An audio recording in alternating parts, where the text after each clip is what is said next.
Ихатадагы бакча балалар шин уен майданчыгы диярсең. Кулланылмаган буш савытлар, пластик шешелер, чүпрәк, чопракларга икенче тормыш бүләк иткәннәр. Дилбәр апа ишек алдының һәр почмагына шүрмәге белән гөлләр утырткан. От арбасының тәгәрмәче җилдә әйләнә торган итеп көйләнгән. Аңа беркетелгән урак белән сәгать вакыт кадерен белергә өнди төсле. Без Роберт белән 30 ел бергә торабыз. Роберт инде ул агач эшләрен ярата, кул эшләрен, аны авылдашлар да белә инде, узар ясарга да, рәсем ясарга да ярата. Бергә аның белән шулай кул эшләре эшлибез.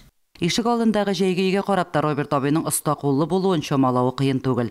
Гаилә башлыгы ясаган мичтә елның кайсы фасылы булуга карамастан, шашлыгын, шулпалы ашын, җаның теләгән башка ризыкны пешерергә була. Җәйге өй музей ролендә үти. Оныклар да бурыша, олай килеп дәваны коялы ярдәм итәбез дип, алар да вышивкада берсен эшләдегез үзе.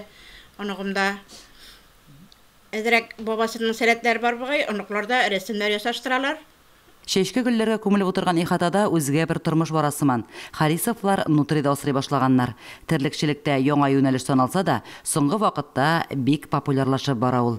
Алга таба ишек алдында яңа төр уен майданчыклары да ясарга уйлыйлар. Иң мөһиме бу гаиләдә балалар да, оныклар да эшнең рәтен белеп үсәләр, матурлык тудырырга өйрәнәләр. Лилия Шәймиева, Динар Нурутдинов, Мөслим телевидениесе.